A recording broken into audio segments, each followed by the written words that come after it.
Meus queridos irmãos, a graça e a paz do nosso Senhor e Salvador Jesus Cristo, estou aqui para mais um vídeo para o meu, para o teu, para o nosso canal Teologando e Capacitando. E no vídeo de hoje eu quero trazer o review deste livro, O Plano de Salvação de F.B. Holley, da DLC, Depósito de Literatura Cristã. Só que antes de nós entrarmos no conteúdo do vídeo, eu quero lhe fazer o convite. Você que ainda não se inscreveu em nosso canal, se inscreva. Faça parte dessa comunidade apaixonados pela palavra de Deus. O nosso canal Teologando e Capacitando. Também não esqueça de ativar o sino das notificações para você ficar informado toda vez que eu subir um vídeo para o canal. Não esqueça de deixar o seu like, pois o like ajuda muito o YouTube a engajar o canal com mais pessoas, e também compartilhe os nossos vídeos em suas mídias sociais de WhatsApp, Facebook e Instagram. Fazendo assim, você ajuda o irmão em sua caminhada cristã e também ajuda o canal a crescer. Então, dito isso, vamos para mais um review em nosso canal. Então, meus queridos irmãos, esse aqui é o livro O Plano de Salvação de F.B. Holley, da DLC, né? Vamos ver aqui, contracapa, o plano de salvação, os vários aspectos da salvação que Deus oferece aos homens. Vai trazer assim, a Bíblia nos apresenta a grande salvação que nos é oferecida por meio do Evangelho. Todos nós que já experimentamos a graça salvadora de Deus, conhecemos algo de sua grandiosidade, porém, é somente estudando a palavra de Deus com atenção e examinando os detalhes que passaremos a nos dar conta da magnitude desta obra que Deus realizou. Cada um dos capítulos deste livro aborda um aspecto particular do plano divino. Quando todos são agrupados, temos diante de nós a grandiosa salvação. Mas é importante considerar que cada um destes aspectos é um componente do grande e precioso conjunto. Eles são considerados separadamente para que, compreendendo suas diversas implicações, possamos melhor contemplar o conjunto das bênçãos que Deus tem destinado a todos que foram salvos. É como se tivéssemos diante de nós um diamante, uma peça única e muito preciosa, e o conjunto das múltiplas facetas é o que constitui a sua distinta beleza. Então aqui é a DLC, Depósito de Literatura Cristã, um livreto, né, podemos dizer, com 125 páginas. O tamanho dele não é muito grande, então vai falar sobre o perdão, a justificação, a redenção, a reconciliação, a salvação, a santificação, o novo nascimento, a vivificação, o dom do Espírito e a nova criação. Então vamos abrir. Peguei esse livro aqui na promoção, paguei, se eu não me engano, R$5 na época que eu comprei. Aqui está a ficha catalográfica, que é a segunda edição em português, dezembro de 2015, se eu não me falha a memória.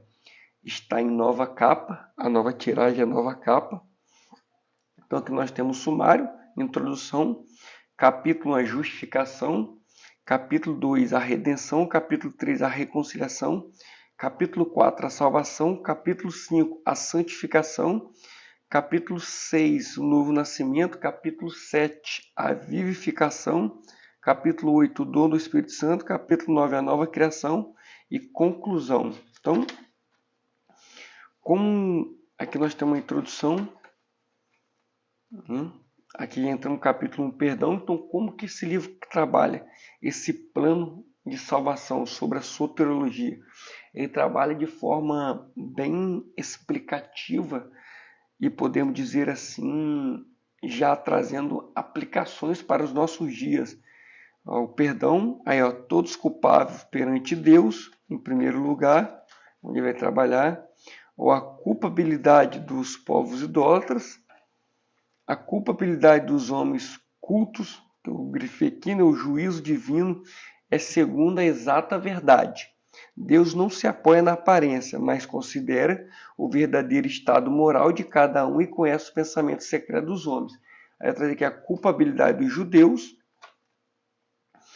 a culpabilidade do homem moderno, o perdão dos pecados,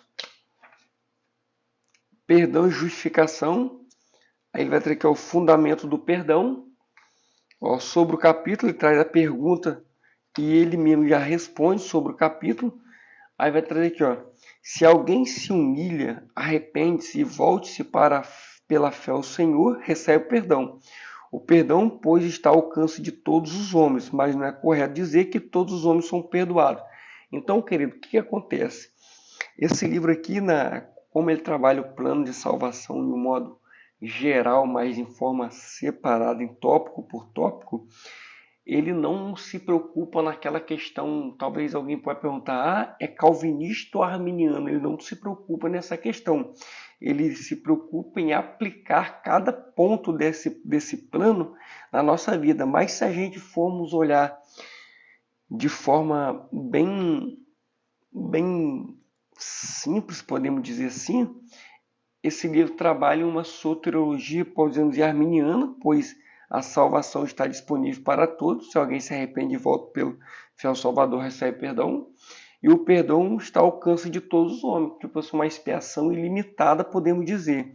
Né? Então dá para ter essa visão, mas de uma forma que não dá para você perceber. Talvez alguém não tenha essa leitura precisa do arminianismo ou do calvinismo, então não dá para tirar essa conclusão assim logo de primeira. Então tem que ler bem esse livro para se ter uma ideia. Eu ainda não fiz a leitura, tá bom? Então já entramos aqui na justificação.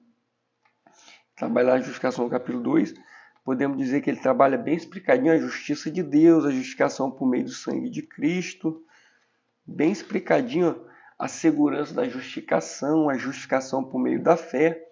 A justificação que dá vida, você pode estar pausando o vídeo e estar fazendo uma leitura. Nós vamos parar um tópico desse para nós fazer uma leitura, para entender como trabalha. Aí ele terminou o capítulo, ó, perguntas sobre o capítulo, tá vendo? Interessante. Isso ajuda o leitor a fixar ainda mais os argumentos na mente. Ó, a redenção, capítulo 3, ó, a redenção pela retribuição ou pelo pagamento de um resgate. Aí vai falar aqui do resgate, a futura redenção de Israel. Então você pode ver que ele crê numa restauração de Israel no futuro. Então isso é interessante. Isso tudo aqui é ponto da teologia, tá bom? Podemos dizer assim, do plano de salvação, mas aqui também entra na escatologia, onde Israel será salvo. Romanos 11 ali, né? A partir do verso 25. Então, aqui é o fundamento da redenção, a libertação da lei e do mundo, a libertação do domínio de Satanás, a redenção de nossos corpos. Então, querido, uma letra média para grande, uma folha branca, bastante margenzinha na lateral para você fazer a anotação. Então, um livro muito bom para nós aprendermos a respeito desse plano de salvação. A finalidade da redenção, acabou sobre o capítulo, as perguntas, com bastante referência bíblica para apoiar o seu conceito. É muito interessante, tá bom? Pergunta 1, pergunta 3, a reconciliação, capítulo 4. Nós vamos entrar passando aqui o nosso afastamento de Deus. Deixa eu passar aqui, ó. Deixa eu tirar aqui essa caneta da mão. Ó, a necessidade da reconciliação, o fundamento da reconciliação, a reconciliação do crente, a reconciliação de todas as pessoas. O interessante é que ele escreve para pessoas como se fosse crente já, tá? Tem também esse ponto interessante. Ó, a pergunta sobre o capítulo. Aí nós vamos entrar aqui na salvação. Eu não vou tirar essa marcação, nós vamos voltar à leitura aqui. Ó, a salvação no Antigo Testamento. A salvação inicial. A salvação diária, que tem esse porém. A salvação futura, sobre o capítulo. Então ele vai trabalhar aqui agora, vamos adiantar para não ficar longa o vídeo, a santificação. Tá vendo? As duas santificações. A santificação posicional, você pode estar vendo aí. A santificação prática. Interessante. Pergunta sobre o capítulo. Estamos aqui, ó, o novo nascimento. Ó, a necessidade do novo nascimento. O novo nascimento figurado no Antigo Testamento. Nascer da água do Espírito, que é muito interessante, tá? Regenerado ou renascido por meio da palavra de Deus. Nascido de Deus, o novo nascimento é a fé. Filhos de Deus.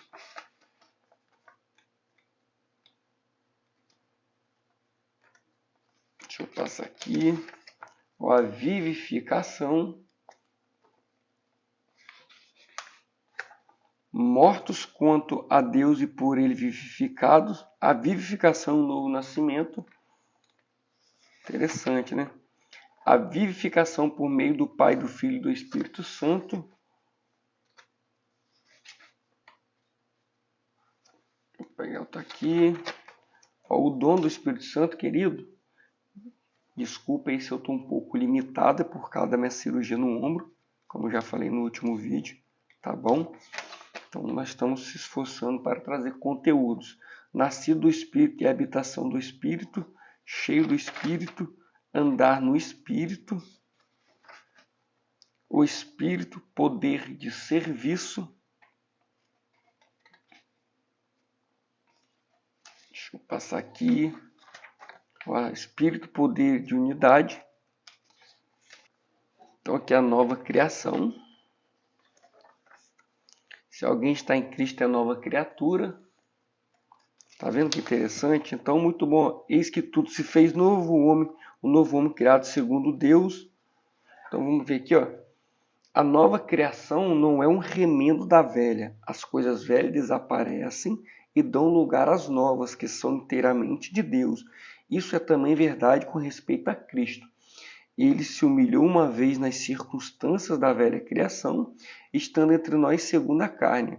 Romanos 9,5. No final de sua vida, perfeita e santa, morreu sob a sentença que condenava a velha criação, o justo pelos injustos. 1 de Pedro 3,18. Mas e dessa forma ele estabeleceu os fundamentos da nova criação. Nele mesmo, ressuscitando entre os mortos, adquiriu assim um caráter novo e celestial. O novo homem criado segundo Deus, Efésios 4,24. Nem a circuncisão e nem a incircuncisão tem virtude alguma, mas sim o ser nova criatura, novo céu e nova terra. Pergunta sobre o capítulo. Conclusão. Então, agora, como terminamos aqui a leitura, vamos voltar aqui na parte da salvação, onde eu quero fazer a leitura dessa parte aqui, ó. Vai dizer assim no capítulo 5, a salvação. Que devo fazer para que seja salvo? Atos 16 tem a pergunta do carcereiro ali, né? Esta pergunta é essencial ao homem. Ao fazê-la, ele admite que está em perigo. A palavra salvação resume tudo o que uma alma necessita ter. E bendito seja Deus, tudo o que o Evangelho oferece.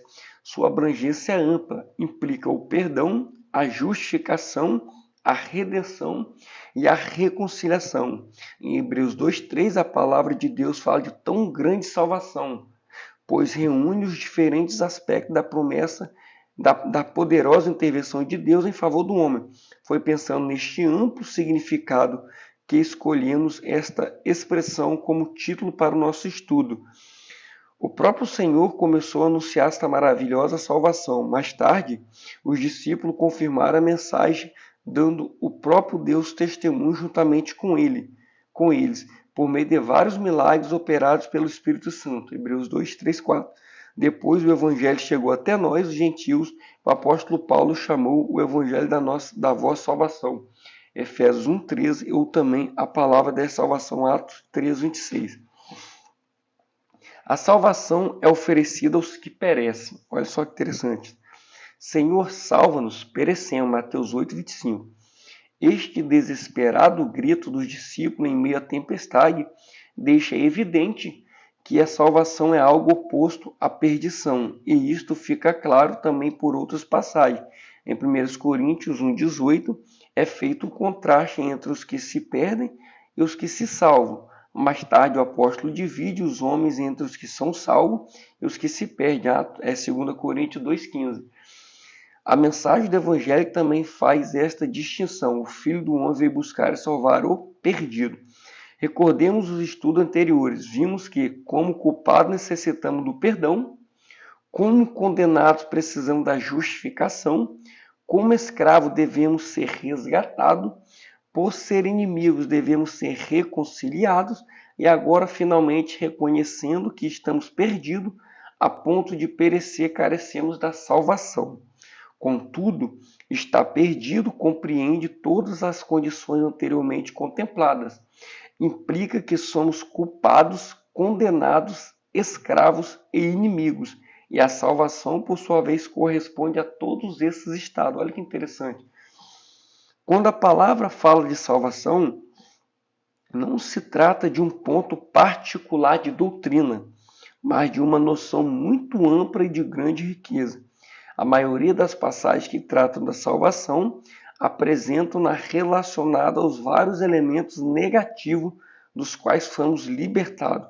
Veremos que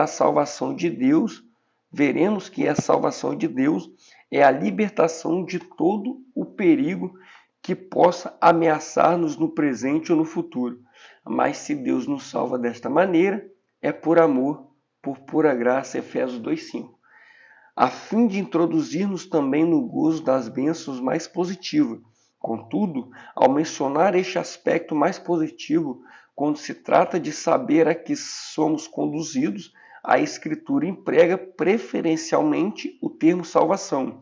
Um elo entre ambos os aspectos, o negativo e o positivo, é feito em 2 Timóteo 1,9, onde lemos que Deus nos salvou de um estado lastimável e nos chamou a um estado bem-aventurado. Mas, como já vimos, a salvação deve ser vista mais em conexão com os perigos que nos ameaçam do que com as bênçãos às quais nos permite acesso. Então, como eu falei, é de uma forma bem aplicação mesmo, pessoal para a vida de todo cristão. Então, querido, aqui se encontra este livro, O Plano de Salvação de F.B. Hoyle, que você pode ver que é um livretozinho.